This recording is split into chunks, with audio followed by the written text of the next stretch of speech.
कहा जाता है हेल्थ इज वेल्थ, मतलब स्वास्थ्य ही मनुष्य का सबसे बड़ा धन है।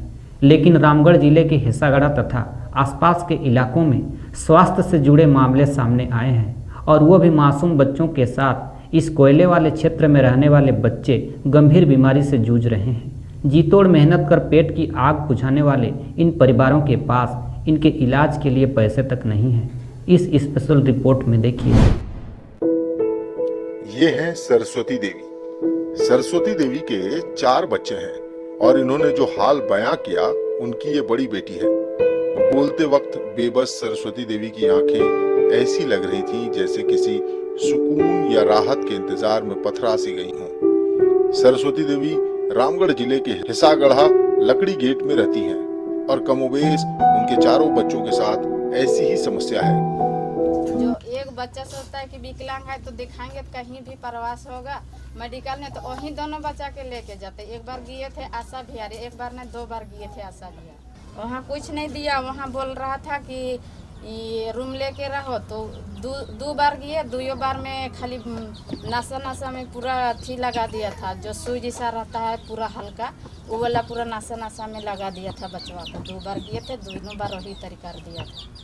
तो वहाँ रहने बोल रहा था, तो वहाँ उतना मेरे पास पैसे नहीं था। उन्होंने यार गए थे 2 बार, तो कैसे रह पाएंगे भाड़ा घर में। यहाँ बच्चा के भी कहीं भेजने के लिए हमको कुछ नहीं बुझाता है। सरस्वती देवी अकेली नहीं है जिनके बच्चों के साथ ऐसी मानसिक बीमारी है और सभी बच्चे 15 साल के भीतर के हैं। यहाँ तक कि ऐसे बच्चों की अपनी नृत्य क्रिया में दिक्कत होती है। ऐसे कामों के लिए भी उसे किसी की सहारे की जरूरत पड़ती है। बच्चों के लिए कुर्सी को काटकर उनके टॉयलेट की व्यवस्था की गई है।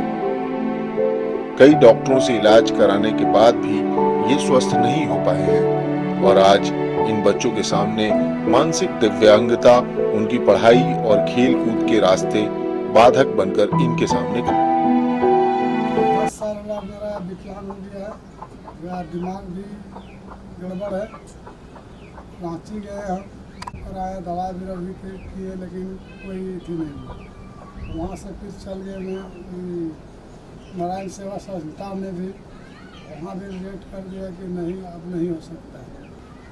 तो डॉक्टर हमारा जवाब दे दिया, इसीलिए बैठा कर रखे हैं बच्चा को। जहाँ जहाँ डॉक्टर बोले जितना लोग वहाँ ले रहे हैं, बोल दिया सभी डॉक्टर बोल रहा है कि नहीं इसके आगे कुछ नहीं हो सकता, इसका इलाज नहीं।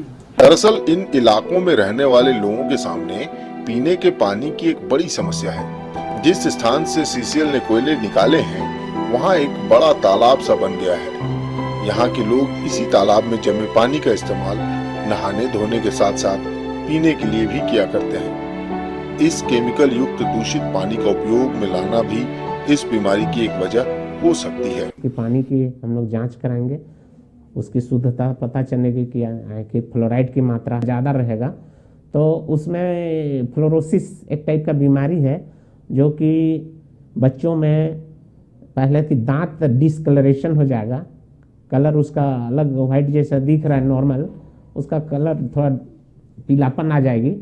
और अगर ज़्यादा अगर हो जाएगा तो हम लोग पैर उठ टेढ़ा होने लगेगा।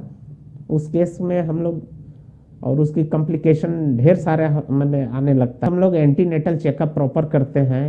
अगर हम लोग एट बिगनिंग में अगर कोई भी माताएं प्रेगनेंसी हो गया और हम लोग अगर प्रॉपर देखभाल करते हैं, उसका प्रॉपर ग्रोथ हो जाए अच्छा, तो नॉर्मल बच्चा का जन्म देती है माँ, तो उसमें बहुत दिक्कत नहीं है। अगर बच्चा शुरू से अगर माँ कमज़ोर है, बच्चा कमज़ोर है, और या कभी कभी देखते हैं कि डिलीवरी का समय इंस्टीट्यूशनल डिलीवरी इसी परेशान करते हैं। बहुत सारी दाई वगैरह गांव में बहुत भ्रांतियां हैं कि नहीं हम हॉस्पिटल नहीं जाएंगे कुछ, तो अपनी वो घर में ही डिलीवरी का समस्या के चलते कभी कभी डिले होने से बच्चा अगर तुरंत बच्चा अगर हो गया, रो गया, सांस अगर चलने लगा अच्छा, तो ऐसे बच्चा में ये समस्या नहीं आती है। लेकिन अगर बच्चा हो गया, डिलीवरी कर गया, हर बहुत देर तक नहीं बच्चा रोया, तो 2-3 मिनट के बाद उसका ब्रेन और उसमें ये समस्या आने को देखने को मिल रही है।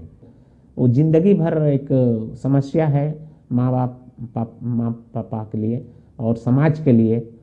तो इसलिए सरकार बहुत जोर दे रही है कि वैसे बच्चों मैंने एंटीनेटल चेकअप प्रॉपर करवाइए। आरबीएसके के डॉक्टर हमारे हैं जो कि स्कूल में विजिट करते हैं, गांव में विजिट करते हैं। कुछ थोड़ा परेशानी हुई कोविड-19 के तहत, लेकिन अब से फिर से विजिट करेंगे। वैसे लोग को चिन्हित करते हैं आखिर क्या कारण से उनका ये हुआ। कभी कभी ऐसे बच्चे जन्मजात से ही हो जाते हैं, तो उनके लिए फिर हम लोग उनको रिम्स में हम लोग रेफर करते हैं, पेडियाट्रिशियन से बात करते हैं कि उनकी निदान कोई उपाय हो। युवा तथा यूके की संस्था पॉल हेमिलिन फाउंडेशन के सहयोग से रामगढ़ जिले के कोयला वाले क्षेत्र में रहने वाले करीब 11,600 परिवारों तथा उनके बच्चों की शिक्षा और स्वास्थ्य के क्षेत्र में कार्य कर रही है। युवा के सचिव राकेश नारायण से बात की गई, तब उन्होंने हमें चौंकाने वाले आंकड़े बताए।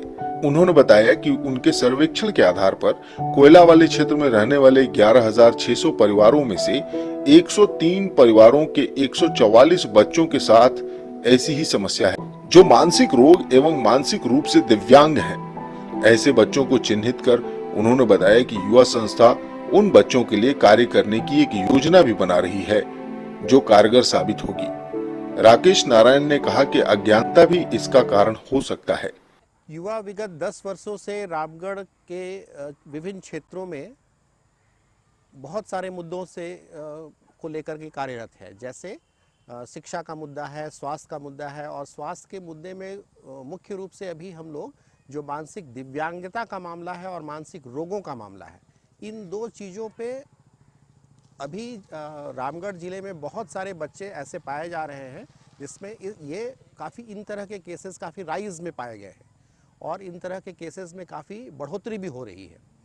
ये एक बड़ी चिंता का विषय है और अभी हम लोग करीब 12-साढ़े 12 हज़ार परिवारों के बीच में जो कोयला क्षेत्र में काम करने वाले परिवार हैं या उस क्षेत्रों में जो रहते हैं, वैसे परिवारों के साथ में कार्यरत हैं, जिसमें करीब 103 बच्चे जिन लोगों को हम लोगों ने चिन्हित किया है, या तो वो मानसिक रोगों के से पीड़ित वाली श्रेणी में आते हैं या मानसिक दिव्यांगता, जिसको आजकल इंटेलेक्चुअल डिसेबिलिटीज़ भी कहते हैं, उस तरह के केसेस में बच्चे आइडेंटिफाइड हुए हैं।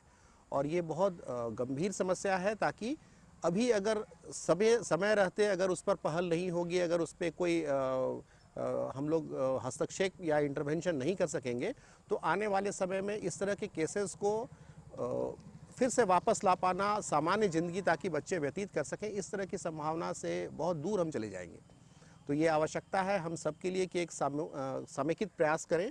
सीसीएल के जो क्षेत्र हैं, घाटों टिस्को का भी क्षेत्र पड़ता है, तो उस सारे क्षेत्रों में सीएसआर के तहत भी अगर कुछ इंटरवेंशन हो सकता है, तो हम कम से कम ये जो 102-103 जो परिवार हैं, उन परिवारों को आइडेंटिफाई करके उनके साथ एक इंटीग्रेटेड प्लान बना सकें, ताकि उनके बच्चों के साथ में कुछ कार्य हो सके। रामगढ़ जिले के मांडूडीह पंचायत क्षेत्र की मुखिया ने बताया कि मानसिक रूप से कमजोर बच्चों की संख्या यहाँ है। उन्होंने कहा कि अभी इस क्षेत्र में जो कारगर उपाय होने चाहिए थे, वो नहीं हो पाए हैं। मानसिक रूप से कमजोर होने वाले बच्चे स्वाभाविक तौर पर शारीरिक रूप से भी कमजोर हो जाते हैं। मुखिया ने बताया कि पानी की भी समुचित व्यवस्था नहीं हो पाई है। कुछ बच्चे हैं हमारे पंचायत में जो मानसिक रूप से कमजोर हैं, और जिसके कारण उनका शरीर भी प्रभावित हो रहा है। अगर मन ठीक नहीं रहेगा तो शरीर भी तो कमजोर रहेगा। इसीलिए वो मानसिक ही नहीं, मानसिक रूप से कमज़ोर होते हैं, वो शारीरिक रूप से भी कमज़ोर हो जाते हैं। जैसे अभी पानी की उचित जो व्यवस्था होनी चाहिए वो नहीं हो पाया है। उनके स्वास्थ्य में जो सुधार होना चाहिए पूर्ण रूप से वो नहीं हो पाया है, जिसके कारण हमको लगता है कि अभी तक पूर्ण जो विकास होना चाहिए, पूर्ण सरकार का जो काम है वो नहीं पूरा हो पाया है। युवा का जब से भी काम शुरू हुआ है, इन्होंने बहुत ही प्रयत्न किया।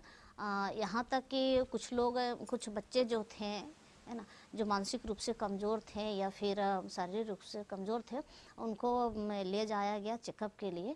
बच्चे देश के भविष्य माने जाते हैं, लेकिन इन नन्हे मुन्ने मासूम बच्चों के सामने आज एक बड़ी समस्या है, मानसिक दिव्यांगता। जिन बच्चों की खेलने की उम्र होती है, वे बच्चे आज बेड पर बीमार दिखाई पड़ रहे हैं। जरूरत है इन पर गंभीरता से विचार करने की, क्योंकि बच्चे अगर अस्वस्थ हों तो देश के स्वस्थ भविष्य की भी कल्पना नहीं की जा सकती।